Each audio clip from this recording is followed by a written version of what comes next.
Hello, my name is Thomas Wolkner, and my summary of my classroom management plan and what I've learned over the year for Education 467 Classroom Management System Issues Elementary and Middle at Long University for Dr. Blackwood is summarizing it into 8 parts. The statement of purpose was my vision statement for my classroom, which was my desired environment for my future classrooms will be student-centered classrooms that consist of active learning lessons where the environment is interactive, motivating, and compassionate in order to support students to be the best versions of themselves. So in order to support students to be the best versions of themselves, I desire to make a student-centered classroom is really my main goal. And then a quote I thought would work well with it and like a visual aid for students to remember in the classroom is having like a poster with people climbing a mountain together with the quote, "Teamwork makes the dream work" under it. For building a positive and safe community for learners, I'll utilize morning meetings to build a sense of community. I'll utilize all about me posters so every student feels heard. I'll incorporate special seats so when a student's feeling down and they feel like they need a different seat to best meet their needs to learn, they have that choice in that classroom, offering choice. And also a final strategy that I can utilize to build a strong sense of safety in the classroom is allowing for a cool down corner so people can self-regulate their emotions. We can go from misbehavior to desired behavior through self-regulation. It's more of empowering rather than punishing by sending them through a timeout. Now, for my part 3 teacher wellness plan, what I'll be doing is setting sleep schedules, such as like 10:30 to 7:30 a.m. I'll also have like plans to work out 3 times a week, probably Monday, Wednesday, Friday, so I can be not only physically healthy but mentally healthy. Set like 3 days or 3 separate events during the week where I can spend time with friends and family rather than just spending time with them like eating or watching TV. Actual events. Maintaining those relationships will help me with that physical and mental aspect as a teacher. Work-related boundaries, I'll probably set communication boundaries to be within work hours, and I'll respond within 24 hours of working hours. So if they send me an email like 2 o'clock on Friday, I'll respond prior to 2 o'clock on Monday.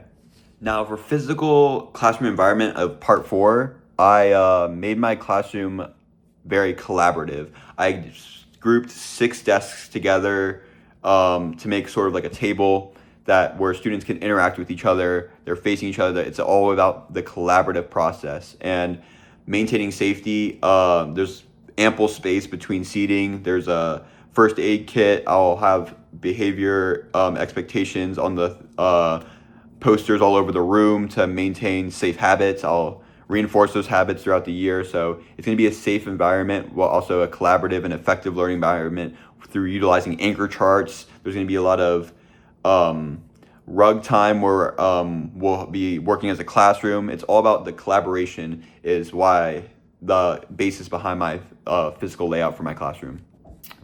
Part 5, rules.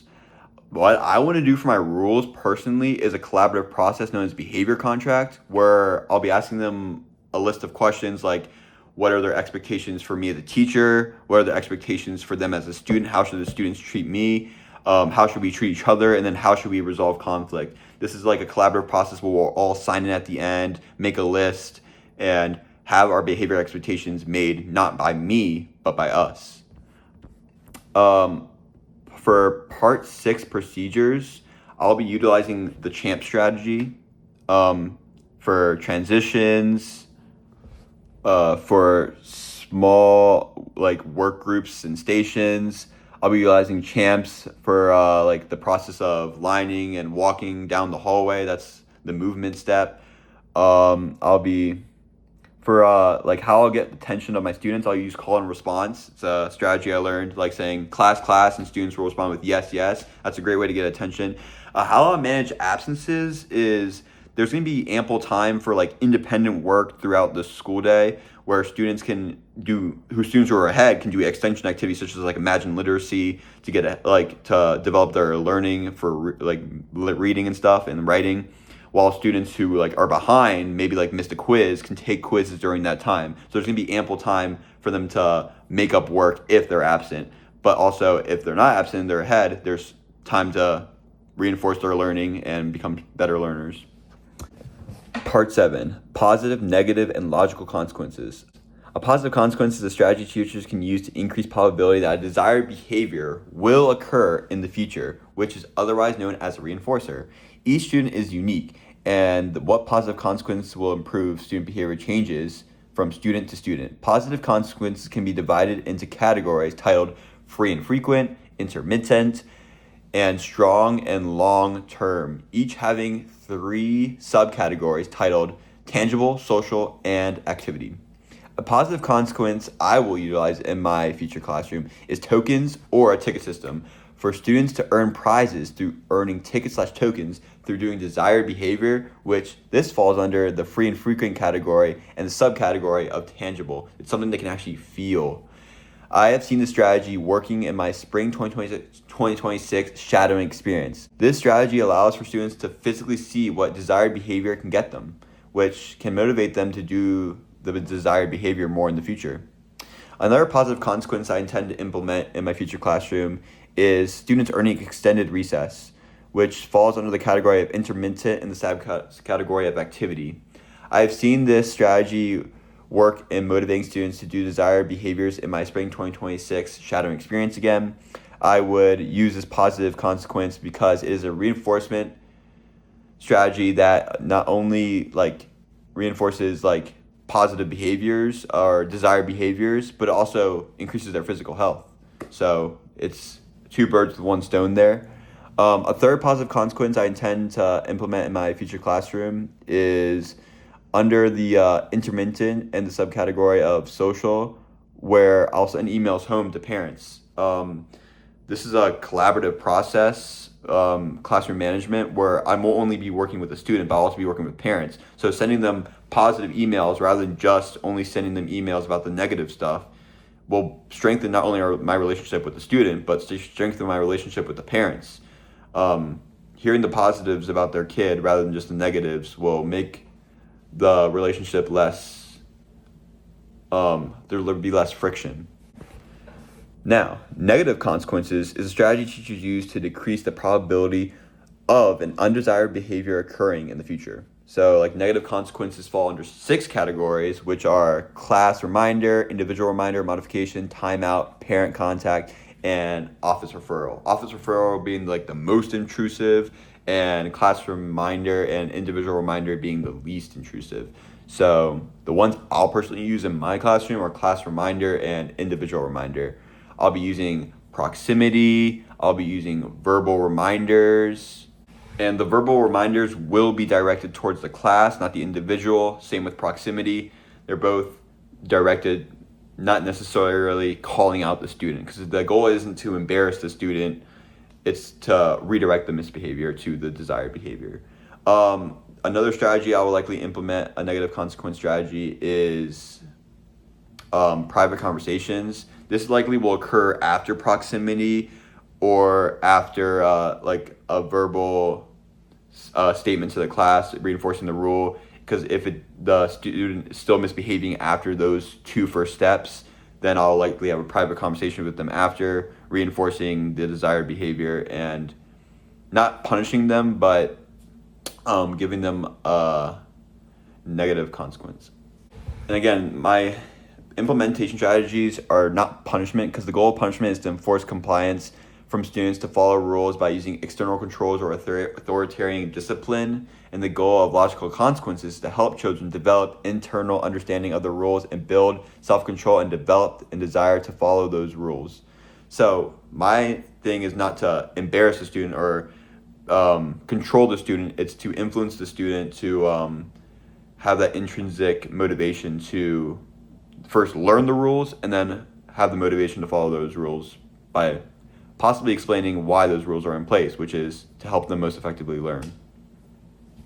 And throughout this process, I will not be calling out the student or embarrassing them. I'll be doing my best to work with them to learn the desired behaviors and how to actually implement them.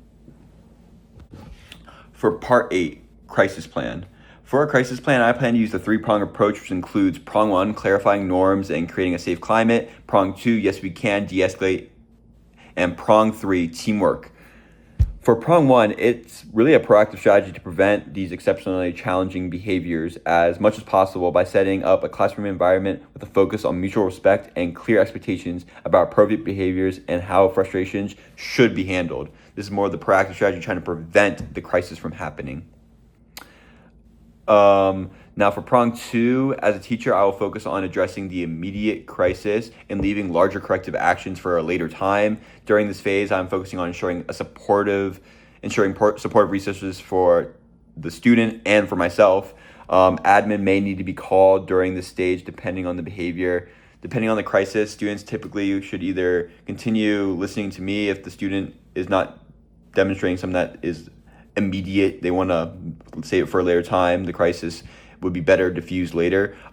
Work independently on schoolwork. Students could also move to a certain area of the classroom away from the student in crisis if necessary, or they can leave the classroom altogether. In some cases, students, like a targeted student that I trust, may need to get admin if I cannot contact them during that time.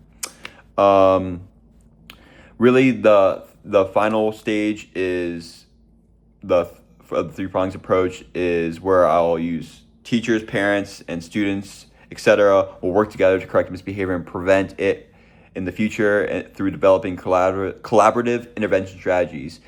After a classroom disruption or crisis occurs, as a teacher, I must notify the behavior intervention team, the BIT, and the appropriate admin about what happened, even parents as well, in order to track the student's behavior so that everyone involved with the student can find interventions necessary to help the student to meet the appropriate behaviors rather than these crisis and exceptionally extreme misbehaviors. So really, this is what I've learned throughout the semester is how to manage misbehavior and I guess push for desired behaviors in the classroom. There's various strategies you can use. Really making a consistent and safe environment is the key proactive strategy I'll use. Student-centered is an important strategy I've learned throughout the semester. Behavior-specific feedback. There's so much I've learned throughout the semester on how to build a strong classroom community in order to not just react to behavior, but a big part of behavior management is the proactiveness of it. So that is something I learned throughout the semester, and I plan to continue to learn more about behavior management, but I feel quite prepared due to this classroom for my future in education. So thank you. And a more detailed summary is within the actual text. This is just my verbal summary of what I've written.